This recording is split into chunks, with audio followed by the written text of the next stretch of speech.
Good morning Philippines! Good morning Mountain Province, Sagada. Dahil tanghaling tapat na guys. Actually, this is our day 2 dito sa Sagada. Kami ay magbe-breakfast muna dahil wala naman kaming itinerary. So DIY, ang first na pupunta namin ay ang Pug-o Viewpoints, and then ang Rock-in and Cafe. Tapos ikot-ikot na kami dito guys sa Sagada, maghanap ulit ng matutuluyan. If wala, bahala na kami magpagala-gala. Alright, so this is our day 2 dito sa Sagada.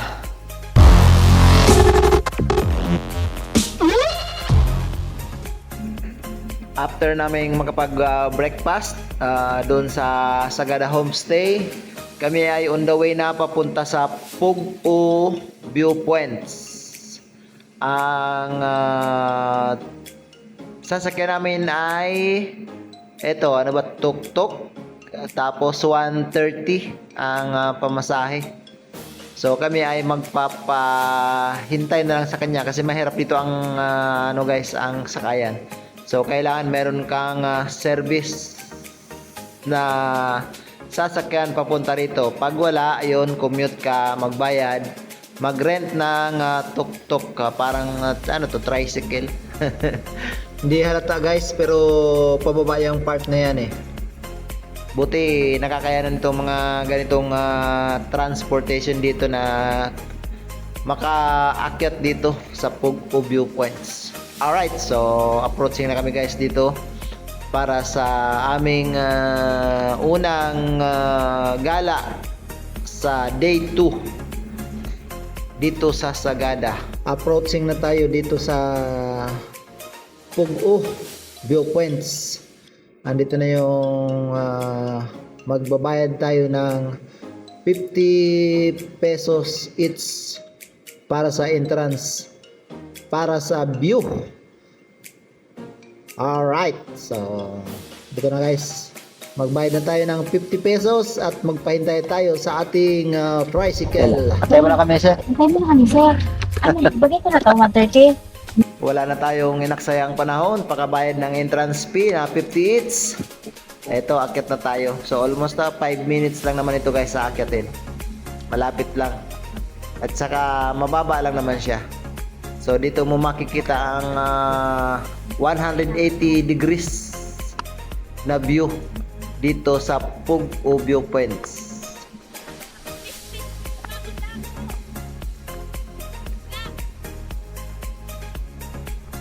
Okay lang ito guys sa mga sa mga kagaya natin na beginners, friendly hikers. So ganda ng niya guys, so stairs. Maliban sa Marlboro Hills, isa rin ito sa pinupuntahan guys, ang Pug-o Viewpoints para sa sunrise. Halos madaling araw or 4 AM, marami nang pumupunta dito para manood ng sunrise. Actually guys, dito sa video na ito, wala tayong kapupulutan na aral dito eh. Ito ay dinodokumento ko lang para meron kaming mga memories sa aming mga pinupuntahan. Kagaya dito, first time namin pumunta ng Sagada. So at least pag tumanda kami na hindi na namin kayang maglakador o makyat, may memories kami na maiiwan. Alright! So ayan ang view guys. Akyat pa tayo ng konti para medyo mas mataas ang view. So 180 degrees ang ating view na makikita kasi sa likod natin guys is actually bundok na yon. So yung view sa baba magandang tignan kasi nasa elevation na tayo portion eh. So siyempre anong gagawin natin dito? Picture taking para sa memories. Alright. So ayan ang view ng Pug-o Viewpoints. Ano yan? Welcome to Pogo Points. Pogo, Pagadan. Pogo Viewpoint. Pogo. Pog. Pogo. Ganda ng view dito sa Pogo, Sagada. Sulit. 50 pesos entrance fee. So 50 pesos ang entrance fee. Kailan may sasakyan kayo? So the best pag may sasakyan, pag wala, Pag wala, mag-rent Tok-tok. ka. Tok-tok. 300 additional fee plus 130, 130. Alright. Guys, ang ganda ng view. Oh. saglit lang. Pababa. It's After natin makapag picture taking doon sa taas ng mga rock formation na yan guys, kami ay pababa na at mag picture muna tayo dito, selfie. Buti mayroon tayo dalang tripod guys. So ayan, pagkatapos natin baba na tayo dahil meron pa isang view na pinupuntahan sa kabilang side naman guys. Dami nagka-camp dito guys. 300 may beddings na daw. Pag pang limahan, 500. Picture muna tayo guys. Madalian lang kasi 30 minutes lang yung allotted time na binigay sa atin ng ating sinakyan. Tayo'y nagpahintay kasi mahirap ang sakayan dito guys, pabalik doon sa proper. Alright. So back to Sagada Town proper. Daming magka-camp dito guys ngayon, overnight. Ang ganda dito pag may sasakyan ka.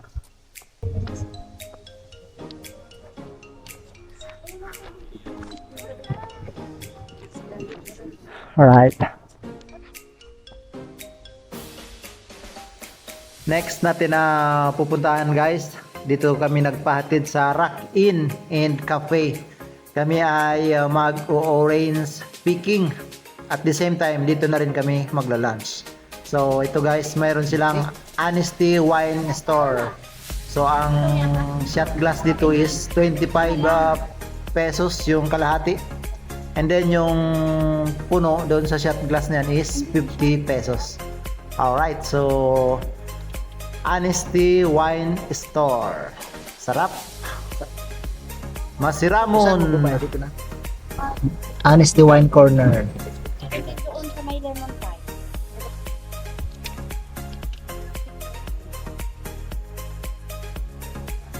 Where did you get that, Ma? Where did you get that?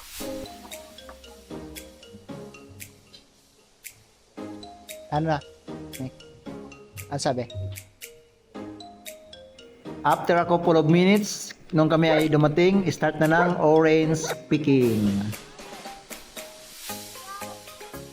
OMG, it's Asim.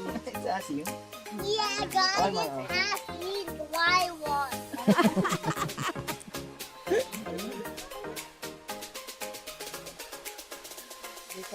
Tinikman niyo ba?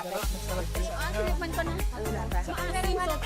Pero ako gusto ko kasi yun. Kaya gusto ko kasi yun, kaya okay lang ako.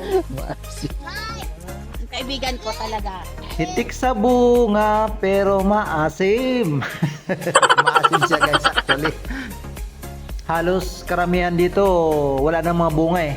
Ito na lang ang natitirang meron. Okay na. Baka hindi ko makain. Ito lang. Nandito tayo sa orange picking. 7 years old. Sabi ni Kuya, 7 years old daw yan. Ito daw. 36 years old. Actually, yung pinaka-highlight dito sa orange picking, hindi naman talaga orange picking na eh, kasi halos wala ng bunga yung iba eh. Kundi yung magkocross ka dyan sa breeds. So, ito yung pinaka-highlight dito sa Rock Inn and Cafe. Kasi halos wala ng bunga yung orange nila eh. Ayan. Tawid tayo sa kabila.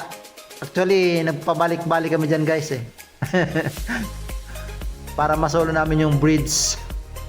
So, kinailangan namin magpabalik-balik.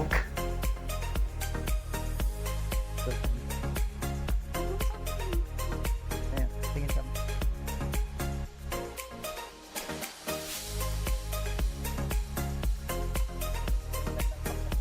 Oo nga. Saan? Oo nga.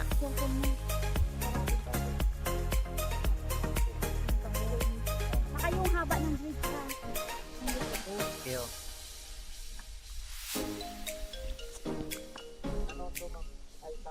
Oh, yeah, icam lang. Yeah, icam lang.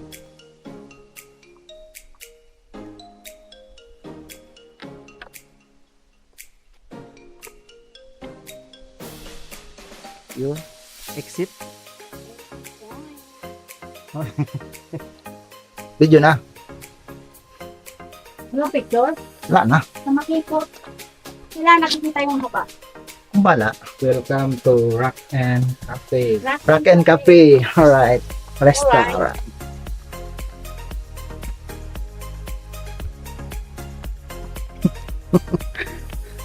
Sorry na. Dahil yung guide namin ay isa lang. Yung mga ibang kasama naghihintay sa amin kaya nakakahiya. So nagpaalam kami sa aming guide kung pwedeng bumalik. So pwede naman kaya nagpabalik-balik kami dito para masulit yung bridge. Sa halagang 100 ang entrance. Ayan guys, kami ay nagpabalik-balik dito para magpa-picture and then video. Para sa memories. Rock In and Cafe Sagada. Thank you so much sa experience. Kami ay nakapag-orange speaking sa inyong area kahit na maasim. Alright. Pero actually, sulit naman. Hindi lang naman orange speaking, kundi dito kami nag-lunch. Alright. So, ayan guys. Kami ay nagpabalik-balik. So, after that, kami ay pupunta na dun sa resto. At kami ay magpapahinga saglit. Okay. So, andito na kami. And then, konting video. Ayan. Pagkatapos niyan, kami ay magla-lunch. Guys, buti isa lang yung in-order. Kasi pag dalawa din, maubusan dami pala. Good for one person dami. Sulit. Sa Rock and Cafe. Rock and Cafe. Dami. Ito lang akin, oh. This. For me, lemon. Coffee. Tapos, free only coffee. Pag namitas ka ng orange na maasim.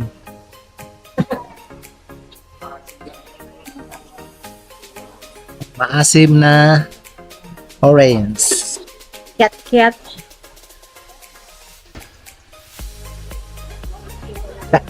Rock in Cafe. Yung kulay blue na dadaan.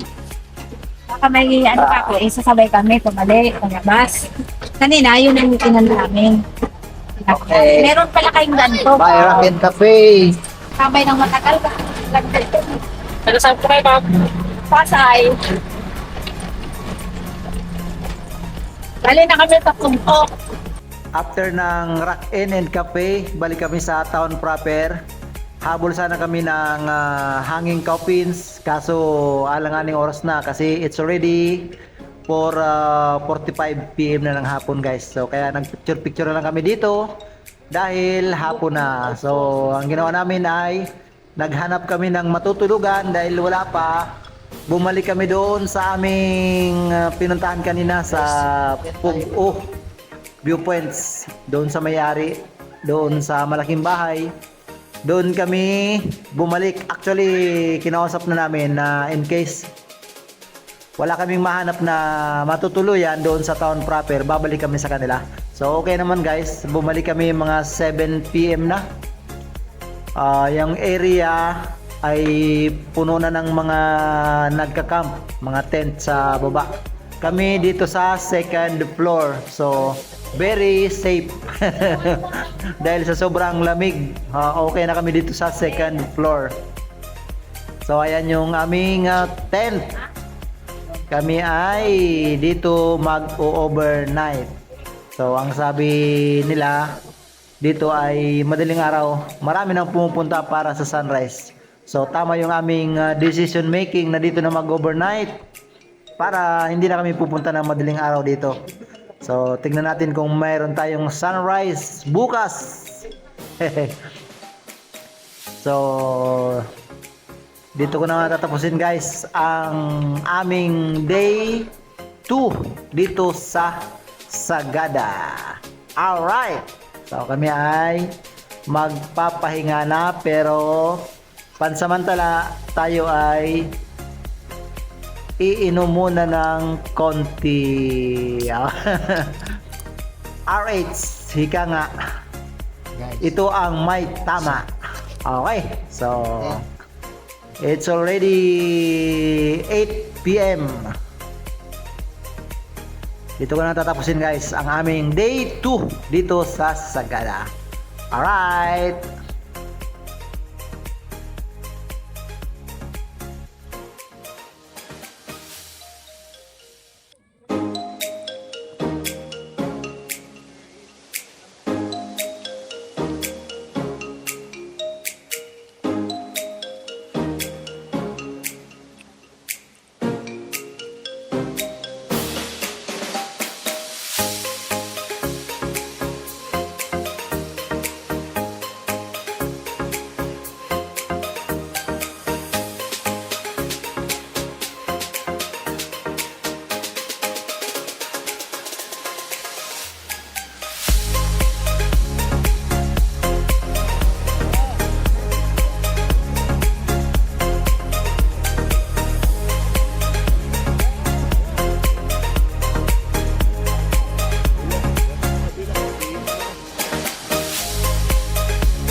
Okay, so karamihan po dito sa party ng simbahan the improvements ng mga American missionaries. Pati ito rin cemetery is sila rin na yung pati ng mahalaga is yung libingan is doon sa mga bato. May mga caves. Oo.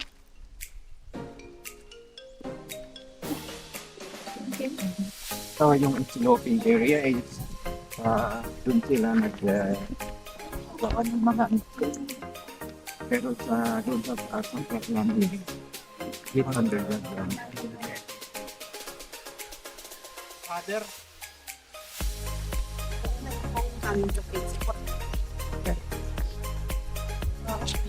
So dito sa Sagada Cemetery is kung titingnan ninyo, yan ang uling-uling sa bawat puntod. Kasi yan po ang sinisinihan dito sa panahon ng Indas. Nagkaapoy. Hindi kandila. Kami ng diskahoy ginagamit ng local materials sa marami. Oo nga. Para So, magamit. At sa hapon pa ginagawa yun. So, dito kapag ng Indas is parang may apoy-apoy. Oo. Yun pala yun. Imbis na kandila sa atin. Kaya pala maganda tignan pag ano eh. Oo. Pala yan. So, hindi uso yung kandila dito guys. Hindi uling.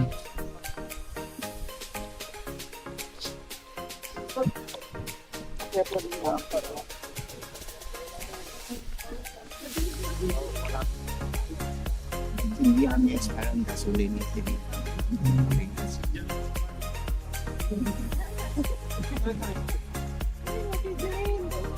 Anong kahoy? Anong kahoy ito, kuya?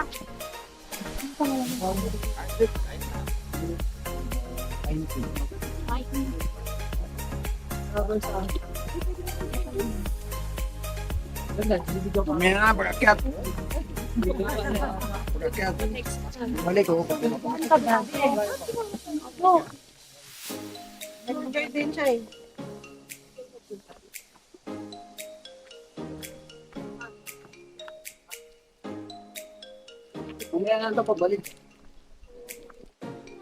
Bawal na ngayon?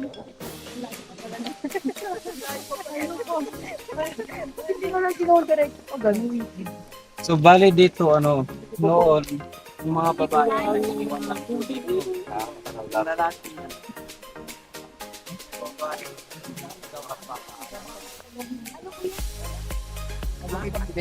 Dito po no.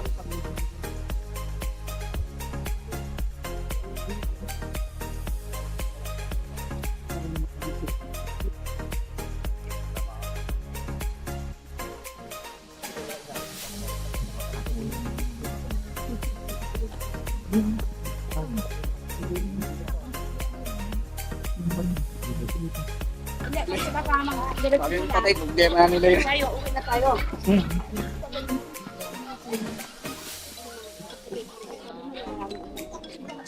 Baka mag-ano sila. Diretso ka na. Hindi ko na rin po sure. Ay, ayun pala ang sure. Ano ko tayo? Ayan. Sa leg mo yung tali.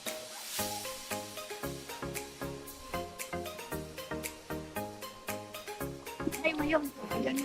Bukas pa kami. Buntok muna ako, tapos uwi ako mamaya hapon. Kaya, ayun, harap ng kape niyan. Inaano ko yan, yung sinisip-sipan. Yung kulay, di ba? Yan yung pagkanog sa ha? Sa quarter ka, no? Quarter na anak. Kasi may yung mga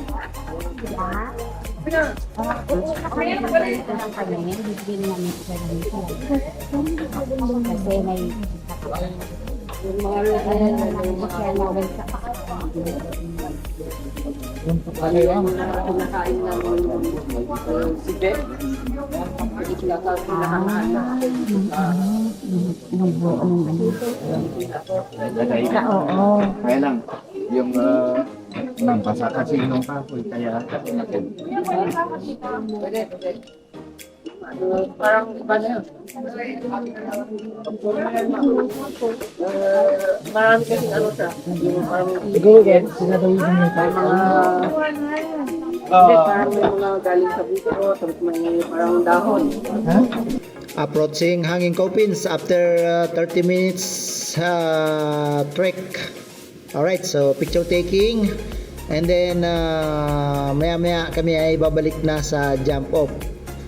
Alright, so thank you so much sa aming guide, sa aming mga kasama. Thank you so much guys. Thank you. Thank you po. Sige, bye. Thank you din. Salamat sa inyo. Back to jump off na kami guys. Yung mga kasama namin ay dediretso sila, parang traverse. So kami dalawa ay babalik na sa jump off. Although yung babayaran is 300, so naghati-hati muna kami ng 300 hanggang dito sa Hanging Coffins. Actually, mag-exclusive sana kami. Ang problema, kulang sila sa guide. So, kaya nakapaghanap kami ng makakasama. So, sila dumiretso sa kabila. Kami naman ay pabalik dito sa jump off. So, actually, pagkatapos dito guys, kami ay papunta sa Bontok. Alright, so dito na kami sa jump off. Maglalaan sana kami dito sa Sagada Lemon Pie House. Ang problema, sarado. So dito tayo sa Sagada Brew. Tignan natin dito mag-lunch. Alright, ang problema guys, parang naubusan na yata sila ng mga luto. So marami sanang kakain. Ang problema, kulang na sila sa pagkaing luto. Kaya marami ang hindi nakakain. Alright. So tapos na kami kumain. Kami ay didiretso na ng Bontok Mountain Province. Pwede pa, sino pa mauunang dadaanan? Museum o yung Capitol? museum. Pwede din na kami pumunta. Dito na tayo guys sa Bontok Mountain Province. Kaya iba ako ng makakaano.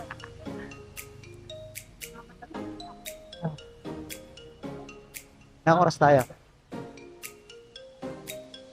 Ha? Bontok. Pwede na ako mag-porter guys. Oo. Pasok na yung school. Sabi nung bata, para makapunta ng museum. Ito kami guys sa Bontok Mountain Province. Kami ay galagalag. Ito porter oh. Oh, may bit-bit pa.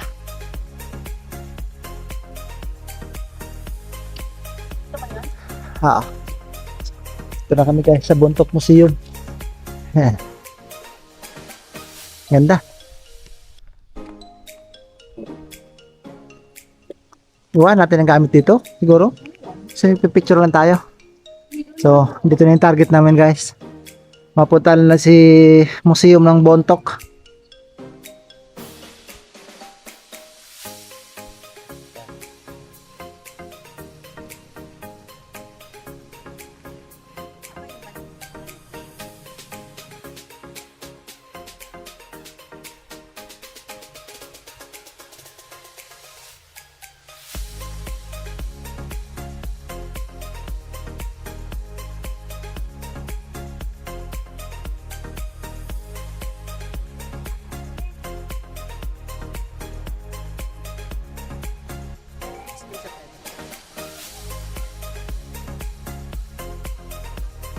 Ikot na lang tayo dito sa ano, sa Bontok.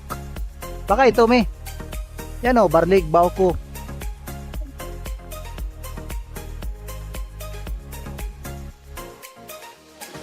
Hinahanap sana namin guys yung signage ng provincial capital ng Mountain Province, pero wala kaming nakita eh. Ang nakita namin is yung sa board member yata yun.